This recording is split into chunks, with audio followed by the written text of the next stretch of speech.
Santoshi classes channel पर आपका स्वागत है। इस क्लास में हम इस स्टोरी के एक एक वर्ड का मीनिंग समझेंगे। मीनिंग बोलने से और लिखने से अंतर आता है। लिखने से वर्ड मीनिंग आपके दिमाग में ज़्यादा समय तक रहेगी और साथ ही में हम ग्रामर के जो भी स्ट्रक्चर्स बनेंगे इस स्टोरी में उसको भी हम लोग देखते चलेंगे। तो आप कर दीजिए वीडियो को लाइक और मैं करती हूँ शुरू। आज का हमारा जो स्टोरी है उसका टॉपिक है वेल्थ ऑफ सेटिस्फैक्शन। ठीक है, वेल्थ का मतलब होता है धन, ऑफ मतलब का, सेटिस्फैक्शन मतलब संतुष्टि, जिसको हम लोग सब्र भी कह सकते हैं। मेरा थोड़ा गला फंसा हुआ है इसीलिए थोड़ा सा आवाज अजीब आ रहा होगा, लेकिन कोई बात, फिर भी मैंने आप लोगों के लिए वीडियो बनाया है और अपनी बात को समझाने की पूरी कोशिश करूंगी। तो प्लीज आप लोग अगर वीडियो अच्छा लगे तो लाइक जरूर करेंगे। वेल्थ ऑफ सेटिस्फैक्शन का मतलब होता है संतुष्टि का धन, या हम ये भी कह सकते हैं जो सब्र का धन लोग कहते हैं ना कि सब्र का धन मीठा होता है, सब्र का फल मीठा होता है। तो सेटिस्फैक्शन मतलब होता है सब्र या संतुष्टि। ठीक है, आगे बढ़ते हैं। Priest Shri Ramchandra lived with his wife outside the city. Priest मतलब होता है पुजारी। श्री रामचंद्र ये एक व्यक्ति का नाम है जो पुजारी है। लिव्ड मतलब रहते थे, विथ के साथ, हिज अपनी, वाइफ मतलब पत्नी, आउटसाइड द सिटी शहर से बाहर। तो देखिए पुजारी श्री रामचंद्र अपनी पत्नी के साथ शहर से बाहर रहते थे। ठीक है। When he was going to teach his students, जब वह मतलब वह was जा रहे थे, was going मतलब जा रहे थे। ठीक है, जा रहे थे, to teach मतलब पढ़ाने के लिए, his students जब वो अपने बच्चों को, अपने स्टूडेंट्स को पढ़ाने जा रहे थे, so his wife तब उसकी पत्नी, उनकी जो पत्नी थी, asked मतलब पूछी, him उनसे पूछी, how food would be made at home today। अब उन्होंने क्या पूछा, अपने पति से उन्होंने क्या पूछा, कैसे भोजन बनाया जाएगा घर पर आज। जब पुजारी रामचंद्र जी घर से बाहर जा रहे थे अपने छात्रों को पढ़ाने के लिए, तब उनकी पत्नी ने उनसे पूछा कि आज घर पर खाना कैसे बनाया जाएगा। Because there is only a handful of rice. अब उन्होंने ऐसा क्यों कहा, क्योंकि देयर इज ओनली मतलब सिर्फ एक मुट्ठी चावल ही घर पर है।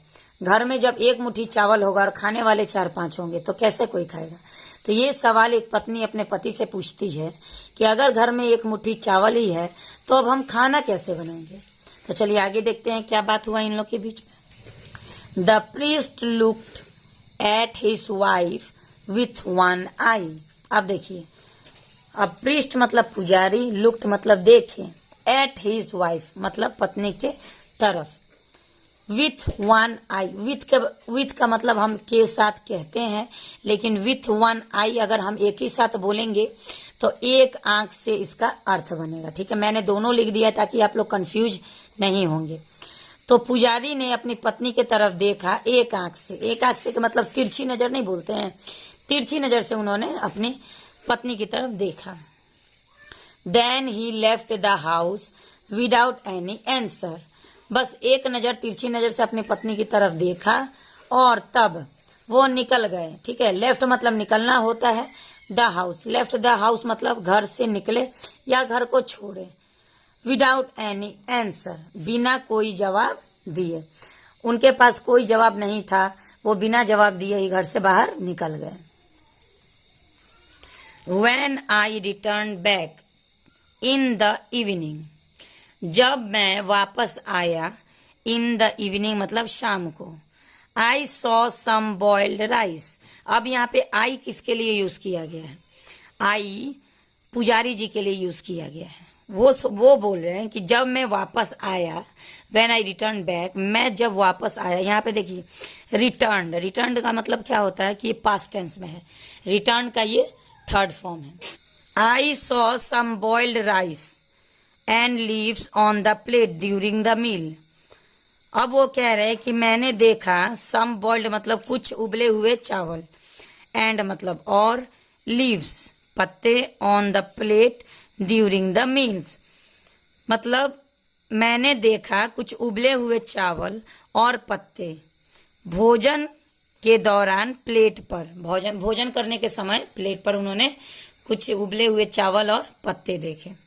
सीइंग दिस, यह देखते ही टोल्ड, वह बोले, हिज वाइफ, ये देखते ही, उबले हुए चावल और पत्ते देखते ही उन्होंने अपनी पत्नी से बोला, this delicious herb is what it is made of, यह स्वादिष्ट जड़ी बूटी कैसे बनी हुई है, ठीक है, किस चीज से ये स्वादिष्ट जड़ी बूटी बनी हुई है। When I asked you about food on your way in the morning, अब पत्नी बोलती है, ठीक है, When I asked मतलब जब मैंने पूछा आपसे भोजन के बारे में जाते समय, सुबह में, जब मैंने सुबह में जाते समय आपसे भोजन के बारे में पूछा, आपकी दृष्टि, योर आई साइट, आपकी दृष्टि, वेंट मतलब गई, टूवर्ड्स द टैमारिंड ट्री, के तरफ, टूवर्ड्स मतलब के तरफ, इमली के पेड़ के तरफ आपकी नजरें, दृष्टि गई। आई मेड दिस हर्ब, मैंने यह जड़ी बूटी, फ्रॉम द सेम लीफ, इसी पत्ते से यानी इमली के पत्ते से मैंने ये जड़ी बूटी बनाई है। द प्रीस्ट मतलब पुजारी, सेड, द प्रीस्ट सेड, पुजारी ने कहा या पुजारी जी बोले, विथ ग्रेट अनसर्टेनली, बड़े सहजता से बोले, if the flavour of tamarind leaves is so delicious, अगर इमली के पत्तों का स्वाद इतना स्वादिष्ट है, then we have no need to worry, अगर इमली के पत्ते का जो तुमने व्यंजन बनाया ये इतना स्वादिष्ट है, तब हमें चिंता करने की कोई जरूरत नहीं है, हमें घबराने की कोई जरूरत नहीं है। Now we have no worry about food, अब हमें घबराने की जरूरत नहीं है भोजन के लिए, अब हमें भोजन के लिए घबराने की जरूरत नहीं है। एक मुट्ठी चावल है या नहीं भी होगा तो भी हमें भोजन के लिए घबराने की जरूरत नहीं है। When the king of the city came to know about the poverty of the priest, जब राजा, शहर के राजा आए या जाने, ठीक है, उनके बारे में, उनके गरीबी के बारे में जब जाने, पुजारी जी के गरीबी के बारे में जब वहां के राजा जाने, शहर के राजा, the king offered the priest to come and live in the city, ठीक है, क्योंकि वो शहर के बाहर रहते थे।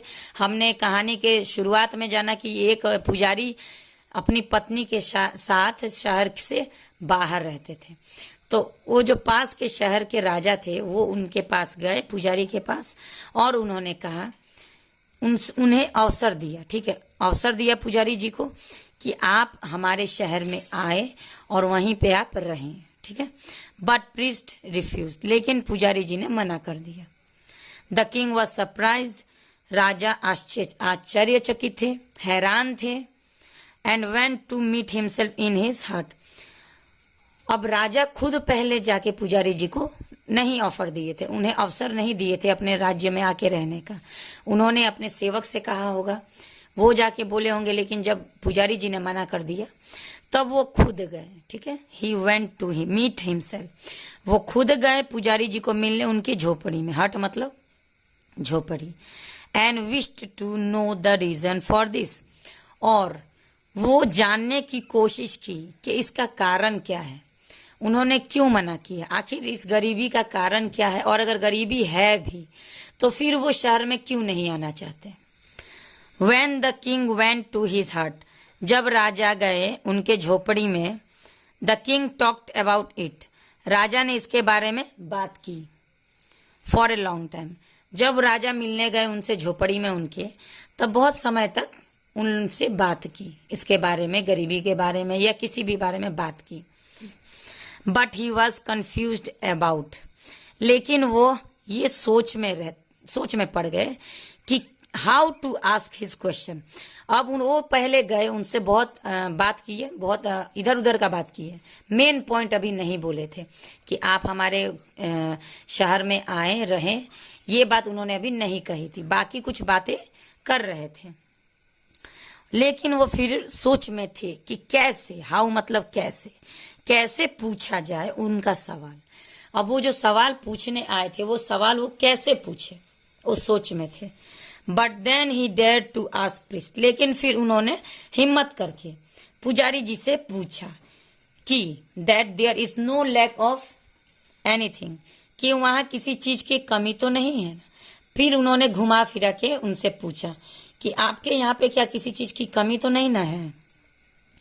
Priest laughingly said that my wife only know this, पुजारी जी हंसते हुए बोले कि सिर्फ मेरी पत्नी ही जानती है, यह बात सिर्फ मेरी पत्नी ही जानती है कि क्या हमें कुछ कमी है या नहीं है, ये तो मैं नहीं बता सकता। मेरी पत्नी बताएगी आपको कि अगर हमें कोई कमी है या नहीं है।